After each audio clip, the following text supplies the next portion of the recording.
Over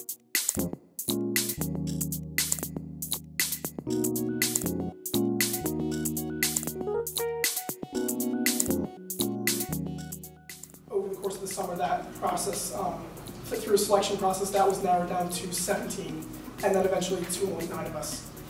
Some reasons for that.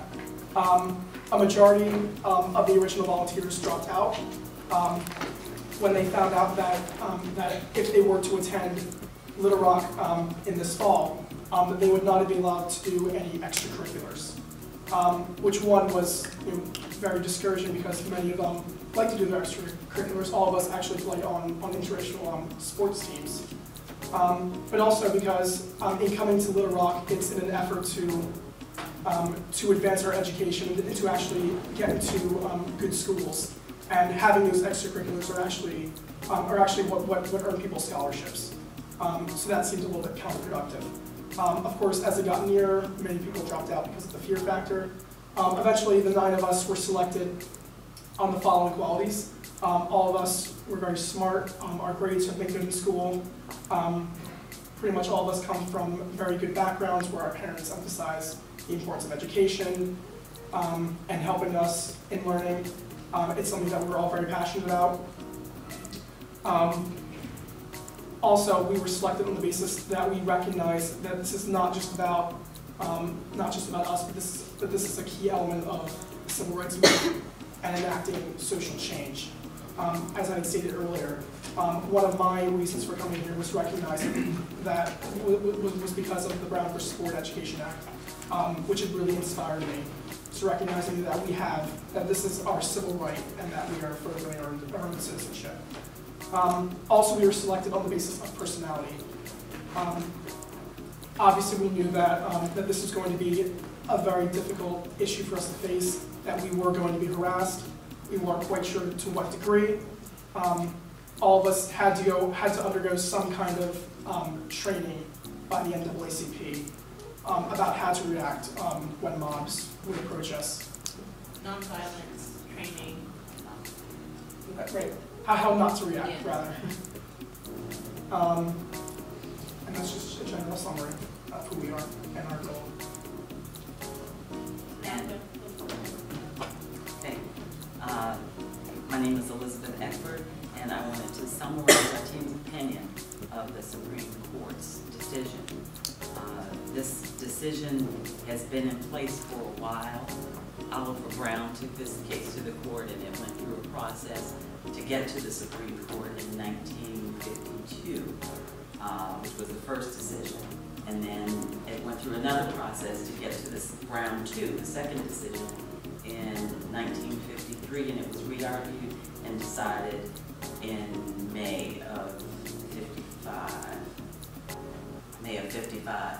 So up to this point, it's taken a while to get to this decision, and we think that it's taken long enough. It has to happen. Other schools in Arkansas have already been desegregated. There are black students that have been admitted there over the past 2 years, and it's time for Little Rock to do the same thing. We want a good education. Our schools, the schools they have for colored children, will never be equal, and we all know that.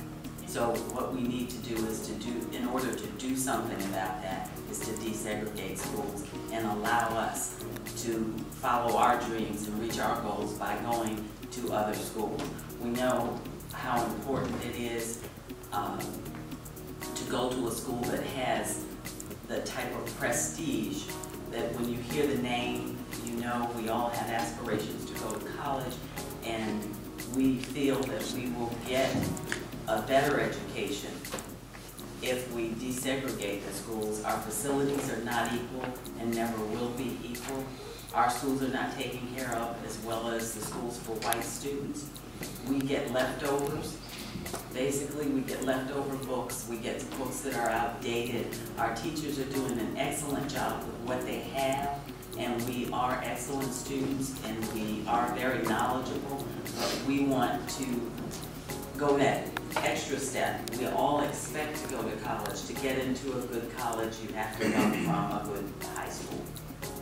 and to succeed, if you go to a good college, the name is recognized, and in order to do that, we have to broaden our horizons.